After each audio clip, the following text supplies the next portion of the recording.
영국의 작가이죠. 캐서린 메이라는 사람이 쓴 책이 있는데요. 우리의 인생이 겨울을 지날 때라는 책이 있습니다. 이 책은 우리의 인생을 겨울에 빗대어서 이렇게 설명하고 또 겨울을 묵상하면서 그녀가 깨달았던 바를 이렇게 책으로 소개하고 있는데요. 이 저자가 39살 때 병원에 갔는데 이제 자기가 자폐 스펙트럼의 일종인 아스퍼거 증후군이라는 것을 이제 뒤늦게 깨닫게 됐다고 해요. 그래서 아스퍼거 증후군을 이제 진단을 받고 그동안 자신이 그렇게 사람들과 함께 있는 것이 힘들고 사람들과 소통하는 것이 그렇게 힘들었던 이유에 대해서 이제 뒤늦게 깨닫게 되는 것이죠. 그래서 그녀의 삶이 이 이후로 점점 무너집니다. 그리고 갑작스럽게 이제 남편이 수술을 또 받게 되고요. 그리고 자녀가 학교에서 큰 문제가 생겨서 또 어려움에 처하자 그녀의 인생이 계속 무너져 갑니다. 그래서 이 책에서 이제 저자가 이야기하는 것이 무엇이냐면 우리가 인생에서 겨울을 만날 때가 있다. 이 겨울을 만날 때 우리는 봄이 올 것을 기다리게 된다. 우리가 이 겨울을 잘 보내는 그것을 윈터링이라고 이야기한다. 그 윈터링을 통해서 우리는 봄을 맞이할 때 우리는 더 성숙한 모습이 될 것이다. 이렇게 얘기하고 있다라는 거예요. 본인이 자신의 삶에 자기의 질병이 낫는 것에만 초점을 맞추고 질병이 낫는 것만 기다리고 있었는데 어느덧 겨울을 묵상하니까 겨울을 통해서 내가 더 성숙되어질, 그리고 이 고난을 통해서 내가 더 성숙되어질 내 모습을 기다리게 되었다라는 것이죠. 그녀의 인생의 기다림이 바뀌게 되었다는 것을 말하는 것이 이 윈터링이라는 것입니다. 이 책에서 그 얘기를 하고 있다라는 거예요. 우리 인생 가운데 수많은 기다림들이 있습니다. 우리는 저마다의 기다림의 시간 속에서 살아가고 있습니다. 어떤 분들은 본인이 정말 그토록 바라고 원하는 소원이 이루어지기를, 기도가 응답되기를 기다리시는 분도 있을 것이고요. 어떤 분들은 수없이 반복되는 자신의 문제에서 내가 이제 그만 해방되고 내가 벗어나는 것을 기다리시는 분들이 있을 것이고요. 어떤 분들은 자신의 건강이 회복되고 나의 마음이 조금 더 성숙되는 것을 기다리시는 분들이 있을 것이고요. 하나님 앞에 내 신앙이 더 성장되는 것을 기다리시는 분들이 있을 거라고 저는 생각합니다. 우리 모두는 다 기다림의 시간 속에 있다라는 것이죠. 문제는 뭐냐면 우리 세상이 이 기다림을 너무 힘들게 합니다. 왜 그런가요? 세상이 너무 빨라지고 있어요. 얼마 전까지만 해도 유튜브 영상을 2배속으로 볼 수 있다고 하는 그런 얘기들을 많이 들었는데 요즘은 유튜브 영상을 4배속으로도 볼 수 있다고 합니다. 이제 프리미엄으로 바꾸시면 4배속으로 영상을 볼 수 있는 세상이 되었어요. 모든 게 다 빨라지죠. 그래서 사람들은 이제 기다리는 것을 낭비라고 여깁니다. 낭비라고 여기고 기다리는 것을 너무 힘들어한다는 거예요. 그래서 이 기다림을 정말 몹시 괴로워하고 힘들어하는 사람 때문에 또 나온 책이 한 권 있는데요. 미국의 베스트셀러 작가인 제리 메이 라이언이 쓴 책인데 원하는 것이 있다면 끝까지 버텨라, 이 책입니다. 제목이 이렇게 이제 번역이 됐어요. 원하는 것이 있다면 끝까지 버텨라. 이 책에서 그런 얘기를 해요. 오늘날 이 시대가 너무 조급하다라는 거예요. 사람들의 조급증이 점점 더 가속화되어지고 있다라고 이야기합니다. 그래서 이러한 시대 가운데, 세상 가운데 우리에게 필요한 지혜가 있다면 그것은 무엇이냐? 인내하고 기다릴 줄 아는 것이다. 여러분 생각해 보면요, 기다림 속에서 모든 아름다운 것들이 빚어집니다. 여러분 아기 뱃속에 있는 아기도 이제 10달을 이제 기다려서 세상에 태어나는 것처럼 여러분 모든 생명들은 다 기다림 속에서 성숙되고 자라가고 성장한다는 걸 볼 수 있죠. 여러분 기쁨과 쾌락의 차이가 뭔지 아세요? 기쁨은 기다림이 있습니다. 기쁨에는 인내가 있습니다. 그런데 여러분 쾌락에는 기다림이 없습니다. 그래서 쾌락을 조급한 기쁨이라고 표현하고 있다는 거예요. 여러분 우리의 삶 속에서 하나님은 우리에게 기다림을 허락하십니다. 무언가를 계속 기다리게 하십니다. 그 이유를 곰곰이 생각해 보면 이 세상의 모든 것들, 모든 아름다운 것들은 기다림의 시간 속에서 빚어지고 아름답게 성숙되어 간다는 사실을 기억할 수 있는 우리 모두가 되기를 간절히 소망합니다. 그래서 올 해가 지나가면 갈수록, 한 해가 또 지나가면 지나갈수록 우리의 마음 가운데 하나님께서 기다림의 시간 속에서 우리를 성장시키고 성숙하게 하시는, 또 아름답게 빚어가시는 은혜가 저와 여러분 모두에게 넘치기를 간절히 축복합니다. 여러분, 오늘 본문 말씀을 보게 되면요, 오늘 본문은 고국으로 돌아갈 날을 기다리던 한 사람의 이야기라고 할 수가 있습니다. 그 사람이 누구예요? 다니엘이죠. 다니엘은 자신이 언제 고국에 돌아갈 수 있을까, 자신이 그토록 바라고 기다렸던 예루살렘에 언제쯤 돌아갈 수 있을까를 기다렸던 사람이에요. 그런데 이제 시간이 흘러서 이때가 되었습니다. 배경을 설명해 주고 있는데요, 1절 말씀을 우리 같이 한번 읽어보도록 하겠습니다. 시작. 메대 족속 아하수에로의 아들 다리오가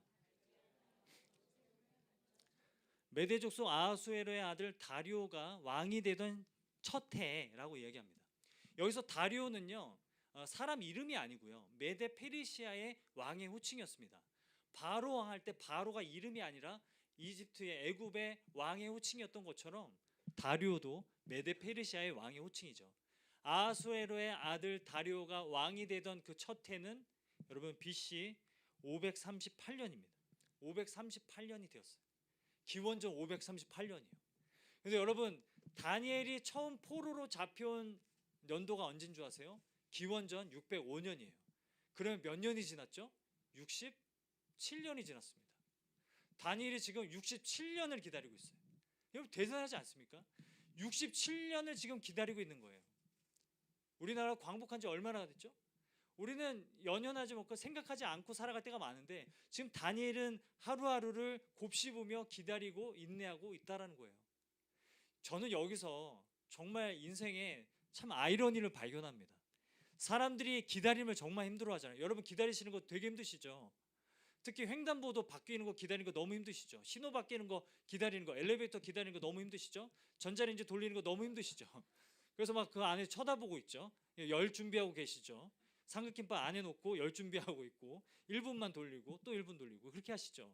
여러분, 우리가 다 기다리는 걸 힘들어해요. 그런데 그렇게 기다리는 걸 힘들어하는 사람들이 1시간, 2시간을 기다려서 기꺼이 기다리는 일들도 있습니다. 예를 들면 이런 거예요. 제가 오래전에 서울에 있는 족발 맛집을 찾아갔어요. 저녁 시간에 갔어요. 친구들이랑 저녁 시간에 갔는데 대기표를 뽑았는데 100몇 번이에요. 그래서 지금 현재 몇 번이에요? 20 몇 번이래요. 그래서 어느 정도 기다려야 돼요? 1시간 이상을 기다려야 된다는 거예요. 그런데 어떻게 했냐면 근처에 카페 가서 기다리고 있다가 차 마시고 기다리고 있다가 기다려서 1시간 30분을 기다려서 족발을 먹었습니다. 대단하지 않습니까? 기다리는 시간이 힘들지 않았어요. 즐거웠어요. 족발 어떤 맛일까? 어떤 점이 다를까? 뭐 떡국이랑 나온대. 야, 기가 막히지 않을까? 뭐 이런 얘기하면서 여러분 1시간 30분을 기다려서 먹었어요. 기다림이 어렵지 않았어요. 여러분, 제가 기다리고 인내할 수 있었던 이유는 무엇이냐면 제 인내력이 다른 사람보다 뛰어나서가 아니에요. 제 끈기가 다른 사람보다 더 뛰어나서가 아닙니다. 제가 족발을 기다릴 수 있었던 이유는 무엇이냐면 그만한 가치가 있는 것이었기 때문에 그래요. 1시간 30번을 내가 기다릴 수 있을 만한 가치가 있는 족발이었기 때문에 기다릴 수 있었다는 거예요. 족발의 가치가 인내력을 만들어낸다는 겁니다. 족발의 그 맛과 가치가 저를 기다릴 수 있게 만들어 주었다는 것입니다. 마찬가지입니다. 다니엘이 67년을 기다리고 67년을 기다리면서 예루살렘 성전을 향해서 기도하면서 기다릴 수 있었던 비결은 무엇이냐면 그의 인내력이 남들보다 뛰어나서가 아니라 그 가치가 있었다는 것이죠. 예루살렘으로 돌아가는 것, 예루살렘으로 가는 것의 가치가 다니엘에게는 너무 소중한 것이었기 때문에 67년을 기다리고 있었던 겁니다. 그런데 여러분, 2절 말씀을 보면 우리 같이 한번 2절 말씀도 읽어보도록 하겠습니다. 시작. 곧 그 통치 원년에 나 다니엘이 책을 통해 여호와께서 말씀으로 선지자 예레미야에게 알려주신 그 연수를 깨달았나니 곧 예루살렘의 황폐함이 70년 만에 그치리라 하신 것이니라. 70년, 예레미야서를 다니엘이 묵상하다가 70년이 되면 이제 바벨론에서 포로에서 벗어나서 예루살렘으로 돌아가겠구나라는 것을 깨닫습니다. 여러분, 70년이면 67년을 기다렸으니 이제 얼마 남은 거죠? 3년 남았습니다. 3년 남았습니다. 여러분, 3년 남아 있는 그런 시간이 되었다라는 거예요. 그런데 여러분 신기한 게 뭐냐면 제가 본문을 묵상하면서 너무 이해가 안 됐던 게 뭐냐면 그 다음 구절이에요. 그 다음 구절을 우리 같이 한번 읽어보도록 하겠습니다. 같이 한번 읽겠습니다. 시작. 내가 금식하며 베옷을 입고 죄를 덮어쓰고 주 하나님께 기도하며 간구하기를 결심하고. 다니엘이 지금 뭘 하고 있죠? 회개 기도를 하고 있어요. 저는 의문을 계속 던졌어요. 그게 뭐냐면 이제 2, 3년만 더 기다리면 고국으로 돌아갑니다. 그토록 기도했던 기도가 응답되어집니다. 그러면 감사 기도를 해야 되지 않을까요? 다른 걸 기도할 수 있지 않을까요? 그런데 다니엘은 왜 죄를 뒤집어 쓰고 베옷을 입고 금식하면서 이렇게 회개 기도하고 있는 걸까요? 그 이유는 무엇일까요? 이것을 통해서 우리가 알 수 있는 게 무엇이냐? 다니엘에게 소원은 그냥 고국 땅으로 돌아가는 것이 아니라 어쩌면 이스라엘 백성 모두가 하나님께로 돌아가는 것, 그것을 바라고 소망하고 있었기 때문에 지금 다니엘은 하나님의 때가 가까웠음을 알게 되자, 깨닫게 되자 회개하며 기도하며 나아갔다는 것입니다. 우리가 정말 중요한 거 한 가지는 무엇이냐면 우리가 이렇게 마음을 쏟는 회개 기도를 한다라는 거, 그리고 다른 사람들을 위해서 기도하게 된다라는 것은요, 어쩌면 하나님의 은혜를 얻기 위한 수단으로 기도하는 것이 아니라 은혜에 대한 결과로 기도하게 되는 것입니다. 이게 무슨 말이냐면 여러분, 하나님은 우리를 용서하시죠. 우리가 회개 기도를 열심히 했기 때문에 용서하실까요? 그렇지 않습니다. 하나님이 용서하시고 하나님이 긍휼을 베풀어 주시기 때문에 우리에게 회개에 기도할 수 있는 그런 마음이 우러나고 회개 기도가 열매 맺게 되는 것입니다.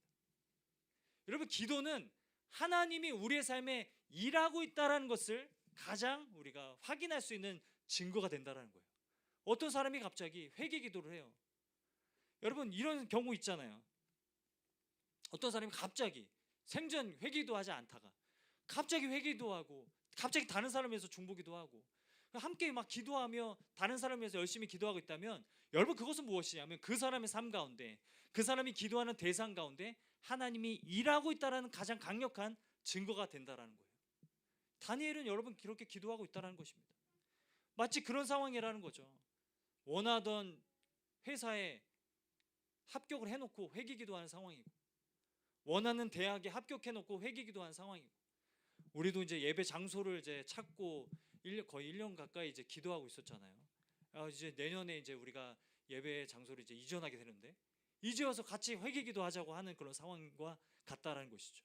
왜 이렇게 회개 기도를 하는 상황이 벌어지고 있는가를 이제 본문에서 우리가 생각해 보아야 합니다.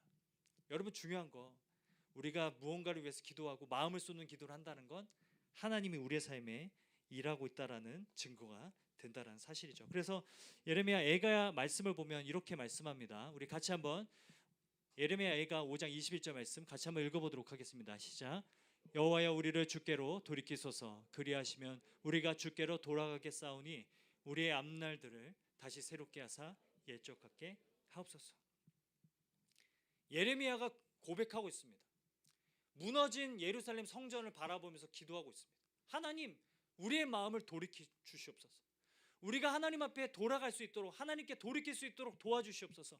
그래야 우리가 하나님께 돌아갈 수가 있습니다 라고 기도하고 있다는 거예요. 우리가 회개 기도한다는 건 이건 어마어마한 기적입니다. 우리가 하나님 앞에 회개하며 회심하며 통회하며 자복하며 기도할 수 있다는 건 이거 어마어마한 기적입니다. 하나님이 그렇게 우리 삶 가운데 역사하시고 우리의 마음 가운데 돌이키고자 하는 마음을 부어주시기 때문에 우리가 회개 기도할 수 있게 된다는 것이죠. 이 은혜를 다니엘이 지금 느끼고 있다는 거예요. 다니엘은 느꼈어요. 하나님의 때가 가까이 왔구나. 그걸 깨닫게 되고 이제 하나님 앞에 기도하며 나아가게 되는 것입니다. 하나님이 이스라엘 가운데 역사하고 계심을 깨닫게 되는 순간이죠. 제가 청년 때 저는 중보기도를 통해서 하나님을 많이 경험했습니다. 아침마다, 전에도 한번 말씀드렸는데 아침마다 모이는 멤버들이 있었어요. 중보기도의 용사들 해가지고 이제 몇 명이 모여가지고 아침마다 이제 교회 이제 공간에 모여서 같이 기도했습니다. 열심히 기도하고 다른 사람들을 위해서 중보기도하고 그날 하나님이 떠올려 주시는 사람을 두고 기도했는데 그날따라 같이 기도하는 동생들이 그렇게 얘기하는 거예요. 순행이 형, 오늘은 유미 누나를 위해서 기도합시다 이러는 거예요. 저희 아내 이름이 유미입니다. 유미 누나를 위해서 기도합시다라고 얘기하는 거예요. 그래서 어떻게 기도할까 했더니 오늘 유미 누나랑 뭐 하세요? 그러는 거예요. 그래서 오늘 영화 본다 그랬더니 그러면 영화를 보는데 그 영화의 메시지를 통해서 유미 누나 마음 가운데 하나님께서 은혜를 주시고 성령께서 감동을 부으셔서 선교사로의 그 비전을 하나님이 부어주시기를 위해서 기도하자, 그렇게 얘기하는 거예요. 그래서 제가 그렇게 기도하지 마라, 함부로 기도하면 안 된다, 지금 우리가 기도하고 있는 게 다 이루어지고 있다, 그 말에 책임질 수 있냐라고 했더니 옆에 있는 동생이 한술 더 뜨는 거예요. 그렇게 기도하지 말고 극장에 들어서자마자 눈물이 나고 극장에 들어서고 영화가 시작되기 전에 이미 하나님께서 감동을 주시고 그래서 눈물과 감격이 일어나고 그날 또 기도회가 있었거든요. 기도회 때 비전을 받게 해달라고 그렇게 기도하자, 간절히 기도했어요. 열심히 기도했어요. 저는 이렇게 기도해도 되나 싶을 정도였는데 그래도 열심히 기도했어요. 막 그날따라 정말 뜨겁게 기도하고 그리고 나서 그날 아내와 함께 여자친구였던 아내와 함께 명동으로 가서 이제 소명이라는 아마존 선교사 다큐멘터리 영화를 봤습니다. 극장에 들어갔어요. 근데 여러분 놀라지 마세요. 극장에 들어가자마자 우는 거예요. 아내가. 신기하다. 아니야, 우연의 일치일 수 있어, 이렇게 생각을 했어요. 물어봤어요. 왜 우는 거야 도대체? 우리나라에서도 이제 이런 영화를 볼 수 있게 된다는 사실 때문에 너무 감격스러워서 운다는 거예요. 이게 응답이 되는 거라고 볼 수 있나 아닌가 애매한데 하고 영화 보는 내내 옆에서 우는 거예요. 그리고 그날 같이 기도회를 갔어요. 하나님께서 그날 제 아내의 마음에 저보다 더 강력한 선교에 대한 마음과 비전과 열정을 부어주셨습니다. 그리고 여러분 기도회에 마쳤는데 기도회 마치고 나서 한동안을 자리에서 일어날 수가 없었어요. 하나님의 그 감동하심이 너무 컸기 때문이죠. 자, 여러분께 묻겠습니다. 이렇게 된 건 제가 열심히 기도했기 때문입니까? 저와 제 친구들이 열심히 기도했기 때문입니까? 절대 아닙니다. 제가 열심히 기도했기 때문에 아내가 바뀐 게 아니라 하나님이 일하시기 때문에 저를 기도의 자리로 부르신 것입니다. 하나님이 일하실 것이었기 때문에 기도의 자리로 부르시고 기도할 마음을 주시고 기도하게 하시며 하나님이 하시는 일에 대한 증인으로 세우신 것인 줄을 믿습니다. 하나님이 이렇게 우리의 삶 가운데 일하십니다. 여러분 하나님 앞에 뜨거운 마음으로 다른 사람들을 위해서 기도하고자 하는 마음이 일어난다면 하나님이 그 사람 가운데 일하고 있다는 가장 강력한 증거가 되는 줄을 믿습니다. 이런 마음이 서로를 위해서 기도하고 중보기도 하며 나라를 위해서 기도하며 열방을 위해서 기도하게 되는 그 마음이 저와 여러분의 마음 가운데 일어나기를 간절히 축복합니다. 제가 여러분을 위해서 간절히 기도하고 있는데 왜 아직 그 마음이 일어나지 않고 있는지 너무 신기하지만 그래도 포기하지 않고 기도하겠습니다. 여러분 옆에 있는 분들에게 이렇게 인사하죠. 당신을 위해 기도하겠습니다. 네, 금식하며 기도하겠습니다. 네.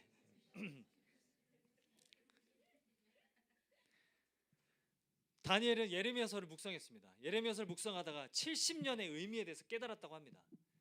근데 여러분 예레미야서 어딜까요? 29장의 말씀인데 29장 말씀 10절 같이 한번 읽어보도록 하겠습니다. 시작. 여호와께서 이와 같이 말씀하시니라. 바벨론에서 70년이 차면 내가 너희를 돌보고 나의 선한 말을 너희에게 성취하여 너희를 이곳으로 돌아오게 하리라. 70년의 의미에 대해서 다니엘이 묵상한 거죠. 70년이 되면 하나님이 이스라엘 백성들을 다시 돌이키시겠구나, 고국으로 돌아가게 하시겠구나. 여러분 여기서 우리는 질문을 던질 수 있습니다. 어차피 하나님의 뜻대로 될 건데 왜 기도해야 될까요? 하나님이 하나님의 뜻대로 모든 것을 다 이루시고 하나님의 뜻대로 모든 것을 조성하시는데 우리는 왜 기도해야 될까요? 여러분 그 질문 앞에서 우리가 모르고 있는 사실이 있습니다. 그게 뭐냐면 우리가 기도하는 것은요 하나님이 반드시 하나님의 뜻대로 우리의 삶에 성취하시고 일하실 것이기 때문에 그 하나님의 마음을 깨달으면 우리는 기도할 수밖에 없습니다. 하나님의 마음을 깨닫기 때문에 다니엘이 기도하며 나아갔다는 거죠. 예레미야서 29장 10절 그 다음 말씀을 보면 이러합니다. 우리 다음 말씀을 같이 한번 읽어보겠습니다. 함께 읽겠습니다. 시작. 여호와의 말씀이니라. 나의 생각을 내가 하나니 평안이요 재앙이 아니니라. 너희에게 미래와 희망을 주는 것이니라. 너희가 내게 부르짖으며 내게 와서 기도하면 내가 너희들의 기도를 들을 것이요 너희가 온 마음으로 나를 구하면 나를 찾을 것이요 나를 만나리라. 다니엘이 깨달은 게 뭐예요? 그냥 단순히 70년이 지나면 이제 고국으로 돌아가겠구나가 아니라 우리도 70년을 기다리고 있지만 하나님도 우리를 기다리고 계시구나 라는 것을 깨달은 것입니다. 하나님이 70년의 시간을 통해서 하나님이 이스라엘 백성들이 온 마음으로 나에게 돌아오기를 기다리고 계셨구나라는 것을 깨달았다는 것이죠. 하나님의 때가 가까이 오고 있고, 그래서 내가 이스라엘 백성들을 위해서 기도해야겠구나, 내가 이스라엘 백성들 가운데 하나님이 일하고 계심을 내가 깨달았으니 내가 중보하며 기도하며 나아가야겠구나 라고 기도하고 있었다라는 것이죠. 그래서 여러분, 다니엘이 기도하는 거예요. 이스라엘의 모든 죄악들을 고백하는 거예요. 나라와 민족의 모든 죄악들을 고백하는 거예요. 느껴지지 않겠어요? 우리가 정말 70년 동안 바벨론에 살면서 우리는 언제 해방될까만 기다리고 있었지 정작 회개기도가 없었구나, 우리가 여호와께 우리를 돌이켜달라고 회개기도하지 않았구나라는 것을 깨닫게 되고 다니엘이 통회하며 기도하는 겁니다. 그래서 어떻게 기도합니까? 우리는 이미 범죄하여 패역하며 행악하며 반역하여, 모든 범죄에 대한 이야기들을 다 얘기합니다. 범죄했다는 것은 하나님의 뜻에서 벗어났다는 것을 의미합니다. 패역하였던 건 하나님 앞에 반역하며 살아왔다는 것을 의미합니다. 행악했다는 것은 하나님의 뜻을 의도적으로 어기며 살아왔다는 것을 이야기합니다. 반역했다는 것은 고의적으로 하나님을 저항하고 하나님 앞에 반역하며 살아왔다는 것을 이야기합니다. 이스라엘의 모든 죄악들을 다니엘이 대신 회개하며 나아가고 있다는 것이 오늘 본문의 핵심이라는 것이죠. 이러한 기도가 저와 여러분의 삶에 일어나기를 간절히 소망합니다. 그래서 나라와 민족을 위해서 기도하고 옆에 있는 지체들을 위해서 기도하며 우리 모두가 하나님 안에서 정말 더 성숙되어지기를 위해서 기도하며 나아가는 우리 브릿지 공동체가 되기를 간절히 축복합니다. 하나님의 때가 가까이 왔음을 깨닫고 기도하는, 하나님께 돌아가는 기도가 다니엘의 기도였다는 것이죠. 그래서 다니엘의 기도는 신비가 있는 것입니다. 하나님의 때가 가까이 왔구나를 인식할 뿐만 아니라 내 주변에 있는 사람들의 삶 가운데 하나님이 일하고 계시는구나 라는 것을 인식할 뿐만 아니라 하나님 아버지의 마음을 깨닫기 시작하는 기도였기 때문에 회개로 죄를 뒤집어쓰고 기도하며 나아갈 수 있게 된다는 거예요. 로마서를 보면 바울의 인생 가운데 항상 바울을 따라다녔던 질문 하나가 있습니다. 많은 사람들이 바울에게 질문을 했을 것입니다. 어떤 질문을 했냐면 바울에게 묻습니다.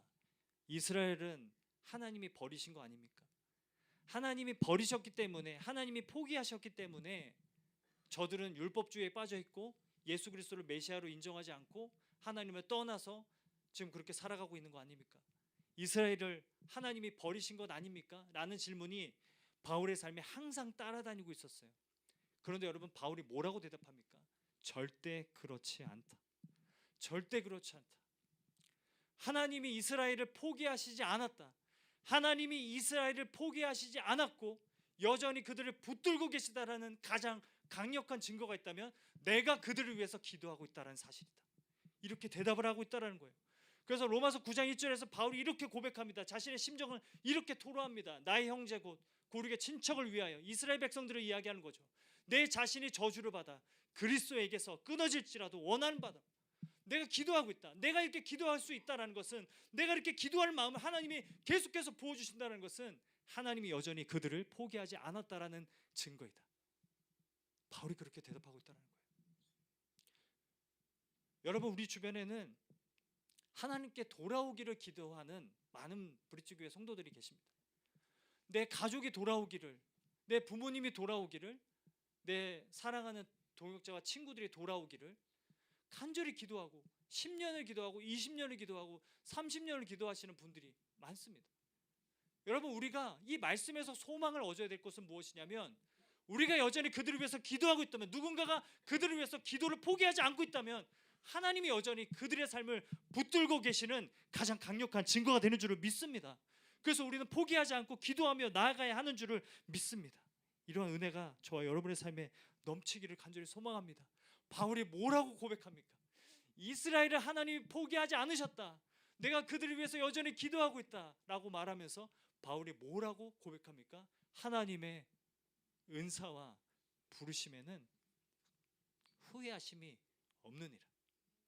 하나님은 결코 하나님의 은사를 부어주신 사람들, 하나님의 뜻대로 부르심을 사람들을 포기하실 리가 없다라고 바울이 고백하고 있다는 것이죠. 여러분, 우리가 서로를 위해서 기도의 끈을 놓지 말아야 되는 이유도 여기 있습니다.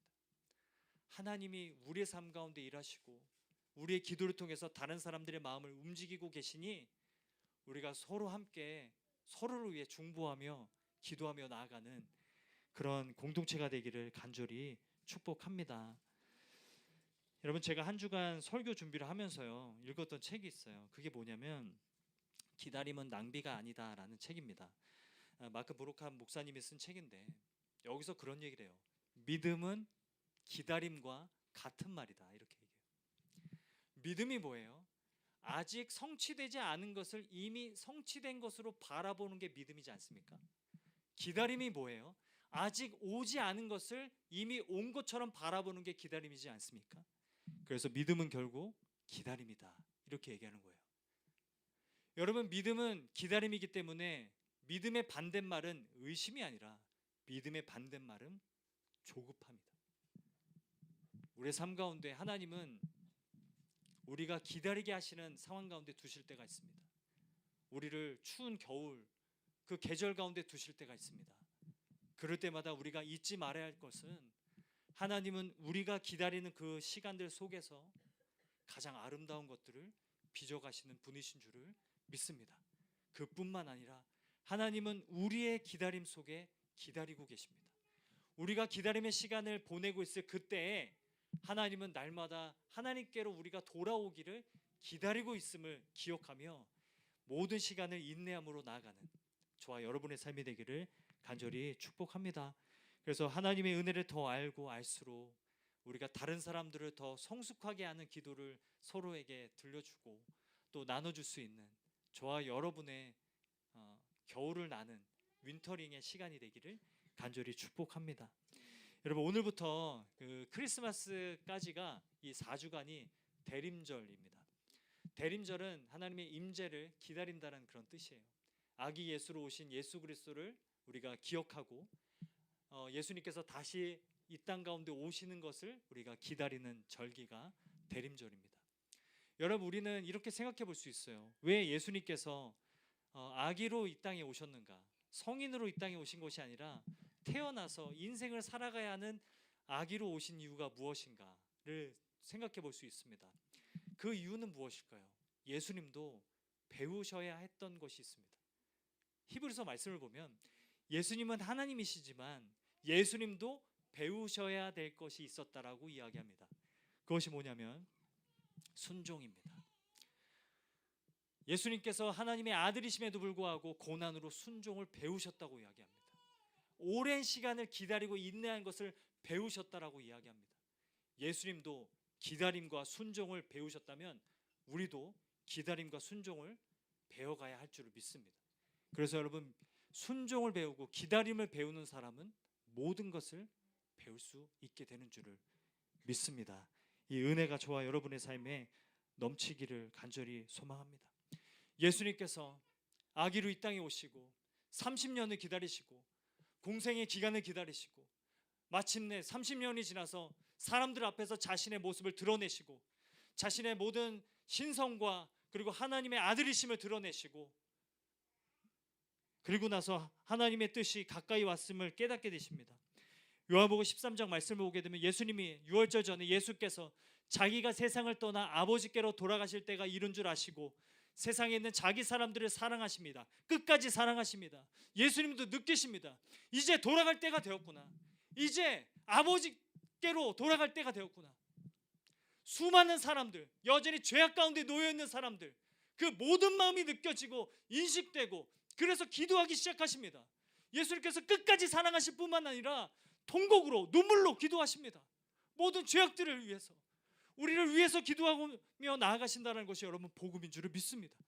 예수께서 기다림과 인내를 통해서 우리를 대신하여서 중보기도하며 우리를 대신하여서 회개하시며 기도하며 나아가셨다는 사실이 우리에게 복음이 되는 줄을 믿습니다.